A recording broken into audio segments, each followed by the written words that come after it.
the only noblest work of God in the world is not necessarily wealth, riches, possessions, but is certainly nature and the entire natural world and the absolute natural components, elements, and combinations that is there in the external world. That is obviously one of the noblest, greatest, important, significant, relevant, dignified works of the God as well as of the universe, and that is the absoluteness and the entirety of the nature in one way or another. But besides nature, and obviously parting ways with natural creations and components and elements that are already and indisputably and obviously unregrettably great, novel, precise, authentic, and unflappable, unquestionable anyways. But the honest man is also one of the noblest work of God in this world, because a man of honesty, loyalty, kindness, character, authenticity, humility, groundedness is not just a man, he is a self-actualized,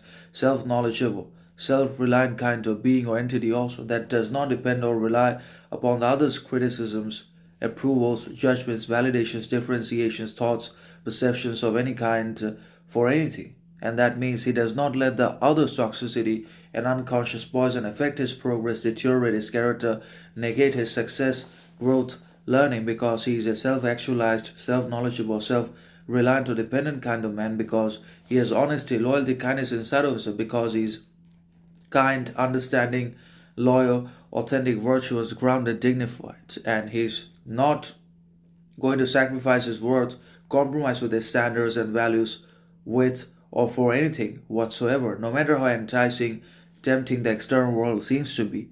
But it is ultimately hollow, empty, anyways. The external world is facade, and so are the majorities. The majorities do not have an absolute sense of basically consistency, authenticity, permanence in their behavior, attitude, action, perception, because they always change. And as they change, their faculties, behavior, talents also continue to change and fluctuate and fixate upon wealth, riches, possession, validation, approval. And that's why the majorities cannot be trusted, because they turn their backs, particularly on the honest, dignified, authentic, critical, reasonable, and virtuous type of man. They always backstab, betray the man of basically absolute character, authenticity, dignity, critical thinking, roundedness, reason, humility. It could be anything.